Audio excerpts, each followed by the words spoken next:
Je t'invite aujourd'hui à explorer les différents mondes chamaniques, le monde d'en bas, le monde du milieu et le monde d'en haut. Je vais t'expliquer en quoi ces différents mondes impactent nos vies et en quoi ces différents mondes sont en étroite connexion avec notre intériorité et notre âme.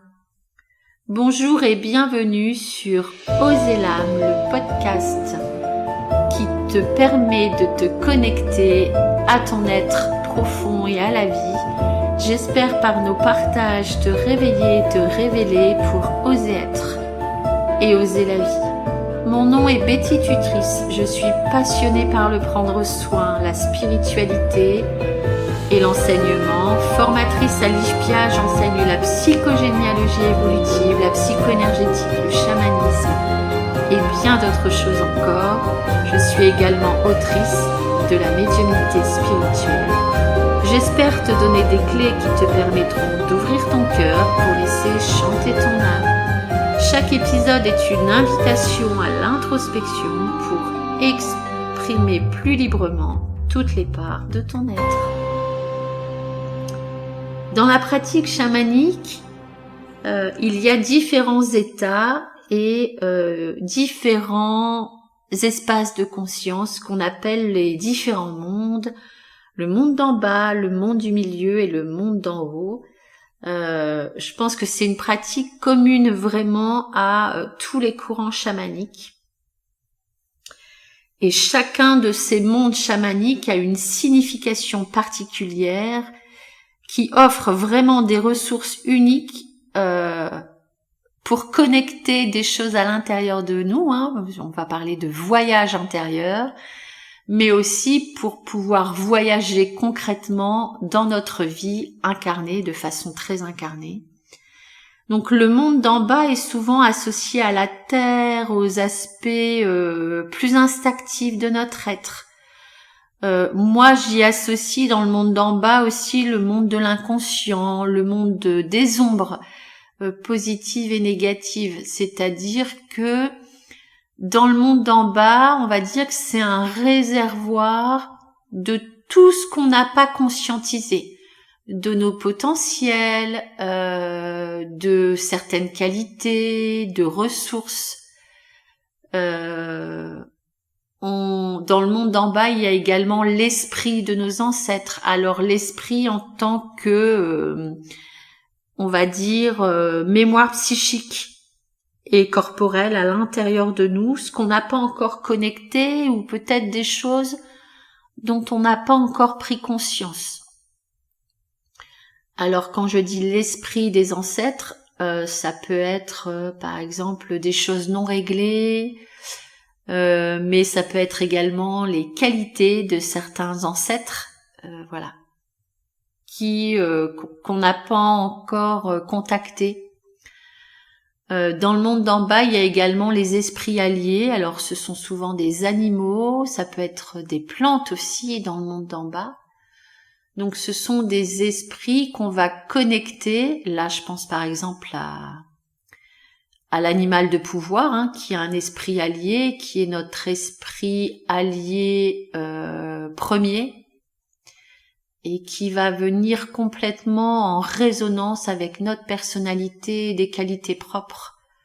Je pense par exemple au faucon ou à l'aigle, qui sont des animaux qui permettent vraiment de connecter des ressources comme la vision de loin, la prise de distance, une vision aussi minutieuse sur les choses, percevoir le moindre petit mouvement de la vie, vraiment avoir un regard très aiguisé sur les choses. Donc si je connecte cet animal de pouvoir, ça veut dire que ces qualités-là sont en train de s'activer à l'intérieur de moi. Il y a également des espaces de ressourcement dans le monde d'en bas. Ce sont des espaces où on va pouvoir se guérir, se reconstruire. Donc le monde d'en bas, pour moi, c'est vraiment en lien avec des parties de nous qu'on n'a pas encore connectées. Et donc visiter le monde d'en bas permet de prendre conscience de tous ses potentiels et de tout un chemin de guérison. Le monde du milieu, c'est le monde de notre réalité quotidienne, c'est le ici et maintenant. Et pour moi, le monde du milieu, c'est le monde de notre vie, c'est le monde de comment on prend place dans le monde, du rôle qu'on joue dans notre vie et dans le monde.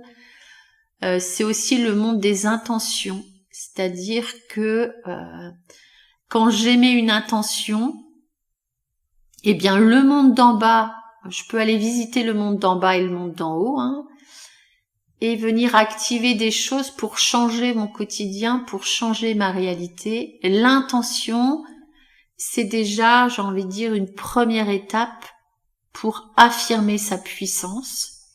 Et c'est une étape essentielle pour co-créer, c'est-à-dire comme une forme de prière avec le grand esprit, pour aller connecter des choses à l'intérieur de nous et aussi à l'extérieur pour pouvoir mettre du mouvement dans notre vie et changer certaines choses. Alors il y a des points de guérison dans le monde du milieu. C'est la rencontre que je peux faire avec mon entourage, avec les gens, des gens particuliers que je peux rencontrer. Pareil, des gens qui peuvent m'enseigner, qui peuvent m'amener de la guérison. Il y a aussi concrètement les plantes, les fleurs, la terre qui me porte et qui me nourrit, le ciel. Là, je pense également à la roue de médecine, qui est vraiment cette représentation des 4 directions, des 4 vents,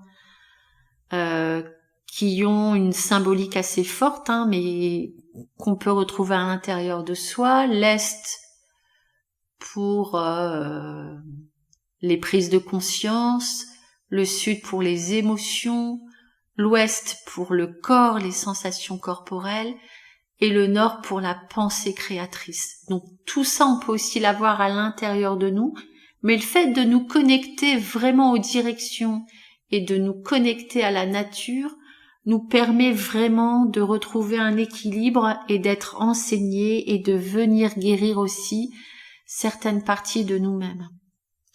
Donc, dans le monde du milieu, je vais aussi incarner ce que j'ai connecté dans le monde d'en bas et aussi ce que je vais connecter dans le monde d'en haut.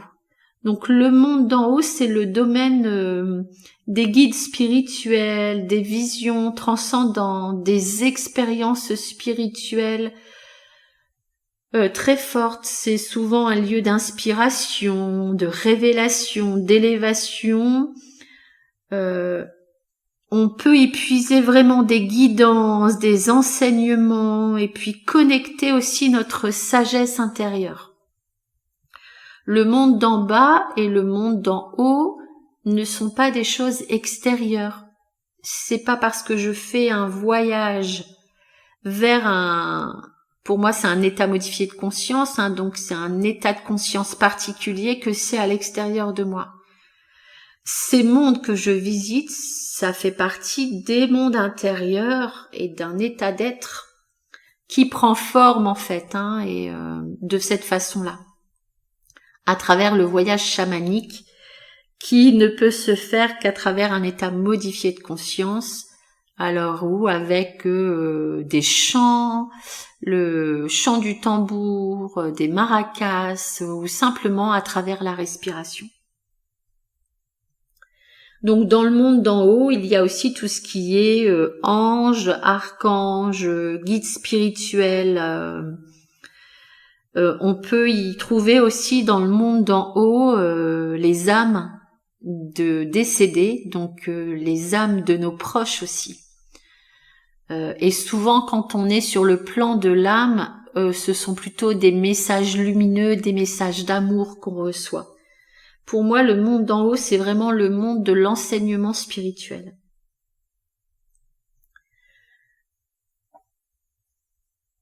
Donc, le monde d'en haut, quand je vais connecter quelque chose dans le monde d'en haut, quand je suis enseignée, c'est pour l'amener aussi dans le monde du milieu et venir transformer ce que je suis en train de vivre, amener une nouvelle conscience dans ma vie.